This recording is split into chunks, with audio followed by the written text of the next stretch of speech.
Hey everyone, it's Smarty Pants Chess here again, and I've got another endgame puzzle for you. So in this position it's white to move and draw the game.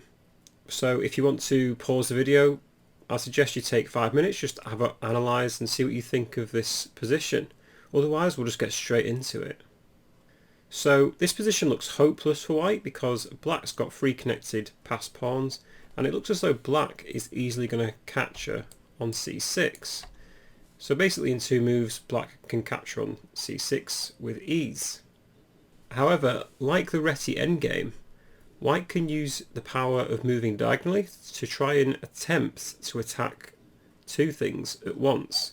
So for instance, if black's pawns start running up the board, white may be able to attack them but also move closer to their own c6 pawn. So it's white to move in this position, and the best move that white should play is king to g6. So white's attacking on g7, and white stops black from advancing the h or f pawn. So black is forced to make a move. They can't play h5 or f5, so the best move for black is to play king to b6, attacking the c6 pawn. And now white's best move is king takes g7. So now what you're thinking is, what happens if black just starts launching their pawns up? Well, if black played the move f5, white will play king f6. So what's the point of this move? Well, white attacks f5 and actually moves 1 step closer to their c6 pawn. Black can't capture on c6 because then white takes the pawn, so f4 is forced.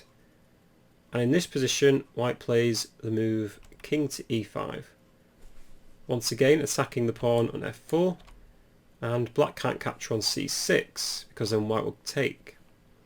So f3 is forced, and now white should play the move king to d6, and all of a sudden white's defending their pawn and should be able to promote it to a queen. So play would continue f2, c7, f1 queen, and c8 queen, and this is a drawn endgame.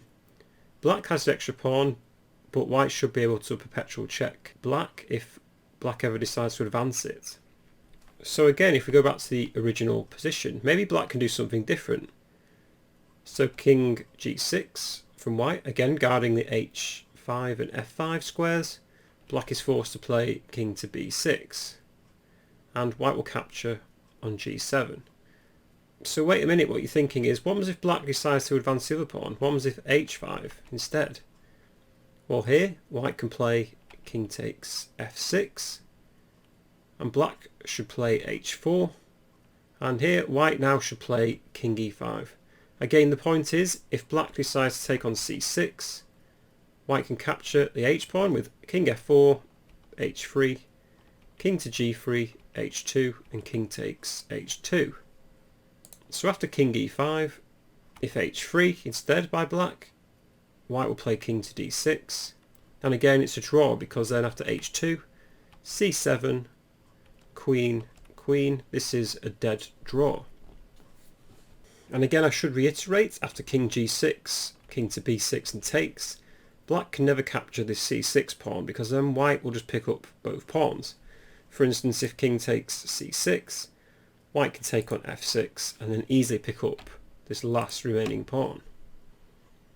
So this was an example of Reti's endgame puzzle in a practical game. So always remember that it's not necessarily lost even if it looks like it is. I think to the human eye it looks as though white is just dead lost in this position, but there are always practical chances. But anyway, I hope you enjoyed this endgame puzzle.